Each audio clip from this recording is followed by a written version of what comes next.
So hello and welcome, Microbehunter here again, and today in this episode I want to explore how many bacterial species there are in this world. Well, actually not only bacterial species, but generally how many microorganisms there are in this world. So this of course also includes protozoa, maybe also fungi. It depends a little bit also on what your definition of a microorganism is. So, of course, nobody knows the real number, the real answer here. And this has to do also with a couple of uncertainties that I would like to talk about in this episode. Well, I'd like to give you a short, a couple of facts, a short overview of some of the facts of the things that are already known. Maybe not entirely satisfactory, but I'm just going to share them with you anyway. The easy answer is, well, there are currently approximately 1,400 known human pathogens. These are disease-causing microorganisms. Also, parasites are included. Parasites, per definition, are not microorganisms. At least the larger ones aren't, because they're multicellular. So, and for this reason, this is still quite a large number. But for this reason, because of the parasites, should they count as microorganisms or not? They are multicellular. I'll talk a little bit later on as well. And concerning bacteria, the situation is like this, that currently there are officially 30,000 described bacterial species. And they're not only described, but they are actually also in a culture collection. So this means when you make a discovery, or when you discover a new bacterial species, it's not so difficult really because there's so many around. But if you describe it properly, then you're going to send a sample of it in a freeze-dried way. You're going to send it to a culture collection. And what they're going to do is they're going to store it there. And if researchers want to study it, then you can order it from them. And yeah, there are 30,000 of them. And I remember when I still went to university around, 25 years ago, the number of officially described bacteria was around 6,500 to 7,000 around. So you see that over those 2 decades, quite a lot has happened. And in the meantime, we're over 30,000, with over 30,000 officially described species of bacteria here. Now, 30,000 is not a large number, okay?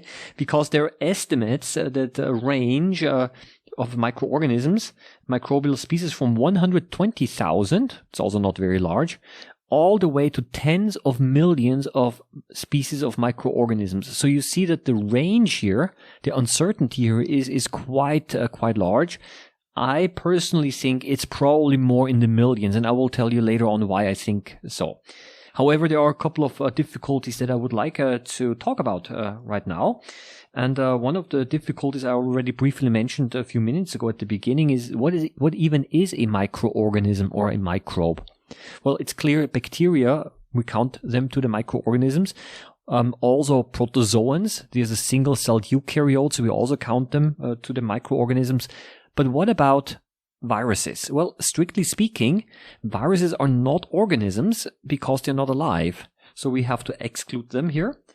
And what about microanimals? So there are certain microscopic multicellular animals, microscopic mites, for example, or the rotifers, which are quite commonly found in water samples. They are multicellular. They are made of about approximately 1,000 cells. They're too small to be seen with the unaided eye. But strictly speaking, they are not microorganisms because they are not single-celled. And traditionally from the word usage, a microorganism should be a single-celled organism here. But this again brings us some problems because there are some single-celled organisms that when they reproduce, then they form aggregates, and these aggregates can behave like a multicellular organism. I want to give you an example, slime molds, for example. Those slime molds are made of, they're not really, it's not a fungus really, these are amoeba-like protozoans, and when there are many of them, then they will aggregate and they will form a complex and a mass of cells that almost behaves like a multicellular organism. So that's a little bit difficult now. Where do we draw the line between a microorganism and not a microorganism? But for the sake of simplicity, let's include the bacteria and the protozoans here, and not the multicellular organisms here. So that is this was still the easy answer. Okay, and it's getting more interesting here when we were looking at the question of what is even a species. And here we have the problem that the definition of a species as we use them for plants and animals, really, this definition does not really make sense in the microscopic microbial world. Because, how do we even define a species in plants and animals? Well, a species, an animal species, is defined in such a way that it is able to self-maintain itself into the future. Now, what does this mean?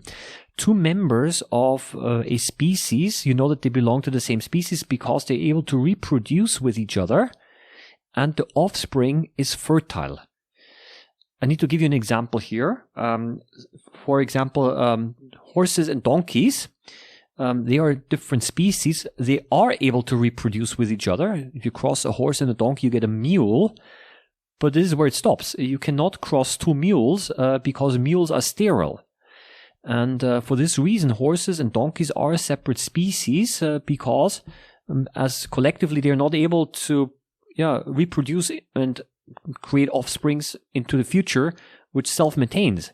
So because with the mule, it stops, right? And for this, per definition, horses and donkeys are not a part of the same species. Cats and dogs, of course not, because they don't even reproduce with each other. Okay? Now, this is the definition of a species for animals. But the problem is now that many microorganisms reproduce entirely different. They don't have this form of sexual reproduction as the higher plants and animals have, but they primarily reproduce asexually by cell division. Now, this is a problem because now the species definition does not really apply. Now, it is possible, not only possible, but we know that this exists, that it is possible for example, for ciliates, these are protozoans, to show some kind of a sexuality. But what they do is they directly exchange DNA with each other in a process called conjugation. But this is again cannot be really compared. So what they do is they kind of fuse together, they exchange their DNA, and then they separate again, and then they start cell division. Okay? So they still multiply by cell division. I mean, they do exchange DNA, but this DNA exchange does not automatically now lead to more offspring, right?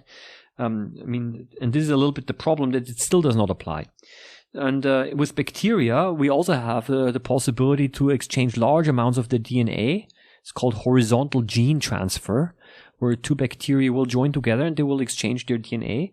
And up to 30% of the whole genome, of the whole DNA, can be exchanged this way. So there is a huge openness concerning DNA.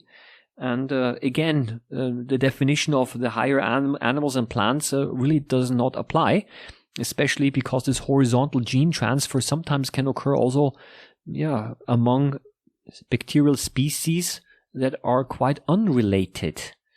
So this is also an issue here, that just because they're able to exchange DNA does not mean that they're quite related. And normally when we say species, we want them to be, or we think that they should be actually quite related. Right?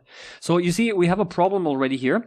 And so what scientists do in order to determine whether two members of microorganisms of bacteria belong to the same species, to simply look at the overall DNA similarity. There has to be around 70% of the DNA has to be similar, then in order for it to per definition, to count as the same species. In protozoans, they do exchange DNA. Some Paramecia, for example, do that in a process called conjugation.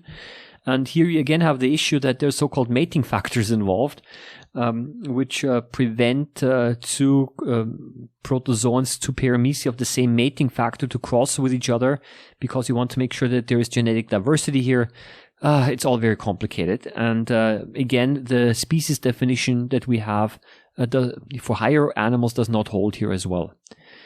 It's even worse because, for example, under the microscope, what we sometimes see is we see that certain microorganisms might look very similar under the microscope, but actually they're not related at all. They're quite different, and therefore they do not belong or should not belong to the same species, but traditionally they have been dumped together into the same species, or at least the same genus, because they just look similar. But maybe they're actually not similar at all. Genetically. So it's here a difficulty. And then we have the other issue that sometimes microorganisms that look different or might look different because they adapt their appearance based on the environmental situation. And even though they're actually the same, right? And so they change their appearance and also even chemical composition. So for example, when I was at university, I did the chemical analysis of the bacteria, and this chemical composition of certain bacteria really can change depending on the growth medium that you give them. So depending on the environment, they change their chemical composition. And so this has to be all very standardized. So you see, we have a problem here with the species definition.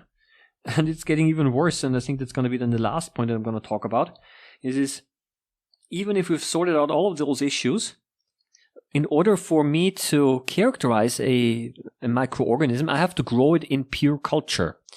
So this means, let's say that I wanted to extract some microorganisms from soil. I have to cultivate them and culture them all separate, so that I need a bottle or a test tube or a flask. We grow them in flasks, or a petri dish with only one type of bacterium there, because I need to analyze the chemical composition or the DNA. And most bacteria or most microorganisms generally do not like to be cultured in the laboratory. They just don't grow there. Why is that? Well, because we're not able to recreate the ideal conditions. I mean, we're giving them yeast extract as a food source, but who says that they want to eat that? I mean, it's a soil bacterium, and it's like entirely different food source that I'm providing them, and they might simply not need that, and they're not going to grow. But I need to be able to grow them in order to characterize them. So that could be one problem. Another thing is that maybe there are certain complex symbiotic relationships. So maybe certain bacteria or microorganisms in the soil or in water or wherever, they need maybe others as well that they depend on for certain nutrients. So so they're only growing it because of there's this interdependence. Yeah, but in the laboratory I have to grow them separately in pure culture. So this is a real issue here, the culturing problem. And what scientists have done now is they went out and they directly tried to extract the DNA from, let's say, soil or from a water sample. And they looked for bacterial DNA or maybe also DNA from other microorganisms like protozoans. And they discovered that the amount of DNA is really high. It's a lot. Okay. So they found a lot of microbial DNA there, but only a very small fraction of those microorganisms could also be cultured. And this actually shows that the biodiversity is much higher out there than actually what we are aware of. You basically directly try to analyze the DNA to determine the biodiversity, without the need of culturing them.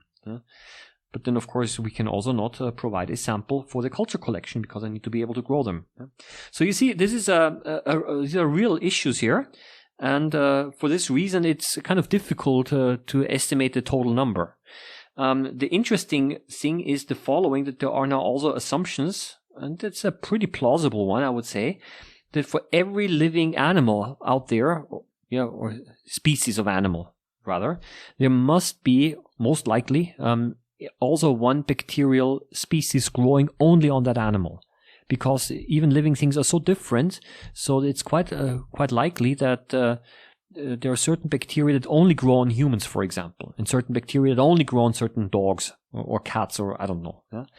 It's quite likely, and considering the fact that we humans have more bacterial cells, about 10 to 15 times as many bacterial cells growing on our body and in our body, like in the digestive system, than we have body cells. Well, then it shouldn't be surprising that at least some of them might be even unique species of microorganisms for humans. And considering that there are already millions of animal species out there, it shouldn't be surprising if there are also maybe millions of more bacteria out there that we simply don't know of. Okay, yeah. So I think I'm just gonna almost leave it at that.